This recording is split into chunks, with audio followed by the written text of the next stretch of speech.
Hello friends, welcome back to my channel. কেমন আছো তোমরা সবাই? আশা করি সবাই খুব ভালো আছো, আর আমিও তোমাদের ভালোবাসায় অনেকটাই ভালো আছি। আজ অনেক মাস পরে আবার তোমাদের সাথে ব্লগ ভিডিও শুরু করছি আমি। তো তোমরা ভিডিওটা কন্টিনিউ দেখতে থাকো, আশা করি তোমাদের ভালো লাগবে। তো চলো, সকালবেলা উঠেই চলে এসেছি সোজা রান্নাঘরে ছেলেদের স্কুলে টিফিন বানানোর জন্য। তো আজকে ওটস দিয়ে আর কিছু সবজি দিয়ে বানাবো রুটি, গোলা রুটি টাইপসের আর কি। তার জন্য আমি এখানে দিয়েছি বিট, গাজর, অল্প একটু পেঁয়াজ কুচি, আর ওটসটাকে আমি মিক্সিতে গুঁড়ো করে নিয়েছি, ওটা দিয়ে দিলাম। সাথে একটা ডিম দিলাম আর একটু লবণ দিলাম। দেন ভালো করে ওটাকে জল দিয়ে মিক্স করে এরপর কড়াইয়ের মধ্যে তেল দিয়ে ভালো করে বানিয়ে নিলাম। তারপরে এটা সস দিয়েই যেহেতু খাবে তার জন্য সস দিয়ে দিচ্ছি। আর এইদিকে দেখো, যেহেতু বিটটা দিয়েছি যার কারণে একটু জাস্ট পিঙ্ক পিঙ্ক কালার হয়েছে। এতে বাচ্চারা কালারফুলও হবে, দেখতেও ভালো লাগবে, বাচ্চারা খেতেও পছন্দ করবে। তারপরে দিয়ে দিলাম দুটো কলা, দুজনাকে খাবে কি না খাবে জানি না, বাট দিয়ে দিলাম। তো যদি খায় তো খেয়ে নিতে পারবে, পেটটা ভরা থাকবে, কারণ টিফিনটা সেরকমভাবে খায় না।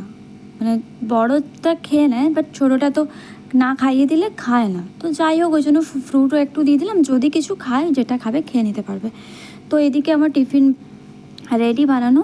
এরপরে যেটা খেয়ে যাবে ওটা দিচ্ছি তোমার দুধের সাথে একটু পোষণ বলে একটা হেলথ ড্রিঙ্ক হয়, তো ওই পোষণটা মিক্স করে এখন খেয়ে যাবে। তো ওটাই ওদের জন্য রেডি করে দিচ্ছি। আর বাচ্চারা একটু কালারফুল খাবার, প্রত্যেক দিন নতুন নতুন খাবারই পছন্দ করে, তো আমি যতটুকু পারি চেষ্টা করি বানানোর, বাট সকালবেলা অতটা পসিবল হয়ে ওঠে না। যাই হোক, তাও বানিয়ে দিতে হয়, কিছু করার নেই। কী হয়েছে? কী হয়েছে? কী হয়েছে বল, কী বলছিলি এখনই? স্টার ক্রোকোডাইল ফিশটা মারপিট করছিল, যেমন তোরা দুজনে মারপিট করিস তেমনভাবে ওরাও মারপিট করছিল, তাই না? হ্যাঁ, তুমি দেখোনি?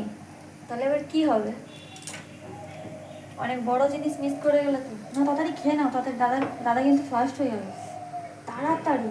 কে ফার্স্ট হয় দেখবো, দাদা না তুমি? তাড়াতাড়ি তাড়াতাড়ি টুপিটা পর। ফাইনালি টিফিন বানানো ডান। এবার চলো প্যাক করে দিই। একজনের প্যাক হয়ে গেছে, আর একজনেরটা প্যাক করে দিই।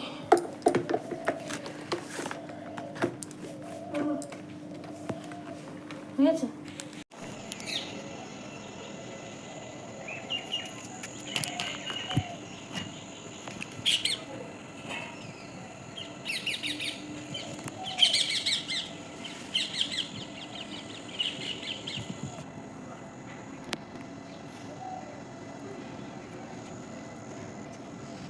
তারপরে আমি চলে এসেছিলাম বাগানে গাছে জল দিতে। এই দেখো, এখানে যে পুঁই গাছগুলো দেখছো, বাজার থেকে পুঁই নিয়ে আসা হয়েছিল, তো ওর গোড়াগুলো কেটে আমি বসিয়ে দিয়েছিলাম টবের মধ্যে মাটিতে।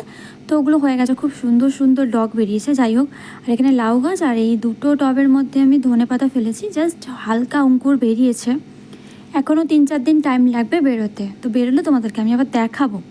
আর এই হচ্ছে আমার রাবার গাছটা, অনেকটাই বড় হয়ে গেছে, ওই টবটায় আর হচ্ছে না ওর জায়গা, দেখা যাক কী করা যায়। তারপরে আমিও চলে এলাম, দুটো বিস্কুট আর ওই ছেলেদের যে দুধ আর পোষণ দিলাম, আমিও সেম বানিয়ে একটু খেয়ে নিলাম। তারপরে যে চলে এসেছি এখন গাছে জল দিতে।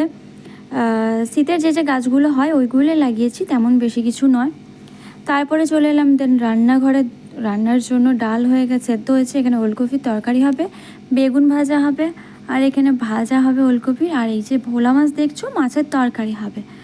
তো আর এদিকে ভাত আমি চাপিয়ে দিয়েছি ইন্ডাকশানে, তো একবারেই ভাত চাপাই, সকালের টিফিন আর দুপুরের একবারেই হয়ে যায়। ফ্রেন্ডস, এই যে দেখো, আমি রান্না করছিলাম। আর আমার একটা অভ্যেস আছে কি, যে আমি রান্না করি বা যাই কাজ করি না কেন, 2 মিনিট, 5 মিনিট, 10 মিনিট পর পর একবার করে ফোনটা দেখি। তো আজকে আমার ফেসবুকের পেমেন্ট হওয়ার ডেট ছিল, তো যখন দেখি সকালবেলাতে পেমেন্টটা ঢুকে গেছে, কী খুশি লাগছে। অবশ্য সবটাই তোমাদের জন্য, তোমরা ভালোবাসা দিয়েছো বলেই আমি পেয়েছি। তো এটা আমার 3rd পেমেন্ট হলো। তো এটা নিয়ে তোমাদের সাথে অনেক কিছু কথা শেয়ার করার আছে, একটা ভিডিও শেয়ার করব আমি। এত সহজে সাকসেসটা পাইনি, তার জন্য অনেক কিছু কষ্ট করতে হয়েছে। যাই হোক, সবটাই তোমাদের সাথে শেয়ার করব একটা ভিডিওতে। খুব তাড়াতাড়ি ভিডিওটা দেবো আশা করি। তো তোমরা যেভাবে ভালোবাসা দিচ্ছ আরও ভালোবাসা দাও, একটু বেশি করে ভালোবাসা দাও, সাপোর্ট করো, এইভাবে আমার। তুই কোথায় গেছিলি? কোথায় গেছিলি? ওই রাস্তায় গেছিলি, আমি না বলেছিলাম না? এদিকে শোন, এদিকে শোন, স্কুল থেকে এসে জামা কাপড় খোলা হয়নি, এদিকে শোন। বেশি বদমাইশি হয়ে যাচ্ছে কিন্তু। সাইকেলটা ঘরে ঢোকাবি নাকি? চলো স্নান করি দি, চলো। না এত কি হয়েছে? টাকা টাকা স্মাইল করো। স্কুল থেকে এসে জামা কাপড় খোলা হয়নি কিছু না, সাইকেল নিয়ে বেরিয়ে পড়েছে ঘুরতে। পুরো খোলা হয়নি, হাফ খোলা হয়েছে। এই তো বললাম তো হাফ। কি করতে চাইছিস, কি করতে চাইছিস? উল্টো দিকে সাইকেল চালাচ্ছিস, পড়ে গেলে? ওইটা খুলে দিয়া, ইনারটা গরম লাগছে। চলে ওখানে কি লাগিয়েছিস? কি লাগিয়েছিস ওখানে জামাতে? ও দেখ। না না না, পড়ে যাবি। কথা শুনিস না রে। তো তারপরে সন্ধে হয়ে গেছে, বিকেল গড়িয়ে, আর এখন আমরা সবাই মিলে যাচ্ছি। আমাদের এখানে কালী পুজো ছিল, তো আজ হচ্ছে মায়ের অষ্টমঙ্গলা, তো ওখানেই যাচ্ছি মন্দিরে। সবাই মিলে দাঁড়িয়ে একটু ফটো তুলে নিলাম, আর এরপরে যাওয়া যাক, পুজো হবে। তো এই যে চলে এসেছি ফাইনালি মন্দিরে। দেখতে পাচ্ছ মায়ের মূর্তিটা, মানে খুবই জাগ্রত মা। যাই হোক, তোমরা লাইক করে দিও একটা, আর কমেন্ট করে দিও। তো এখন পুজো হবে, তারপরে দেন বাড়ি চলে যাবো। তো সবাই ভেতরে বসছে, বাট আমি বাইরেই আছি। যাই হোক, তো ভিডিওটা আজকের মতো এখানেই শেষ করছি। তোমাদের যদি ভিডিওটা ভালো লেগে থাকে তাহলে অবশ্যই একটা লাইক কমেন্ট করে দিও। আর যারা আমার ফেসবুক পেজ থেকে দেখছো তারা আমার পেজটিকে ফলো করে পাশে থেকো, আর যারা আমার ইউটিউব চ্যানেল থেকে দেখছো তারা আমার চ্যানেলটিকে সাবস্ক্রাইব করে পাশে থেকো। তো এখন মায়ের সন্ধ্যা আরতি হচ্ছে। আজকের মতো সবাইকে টাটা, সবাই ভালো থেকো, সুস্থ থেকো। দেখা হচ্ছে নেক্সট একটা ভিডিও। Bye bye.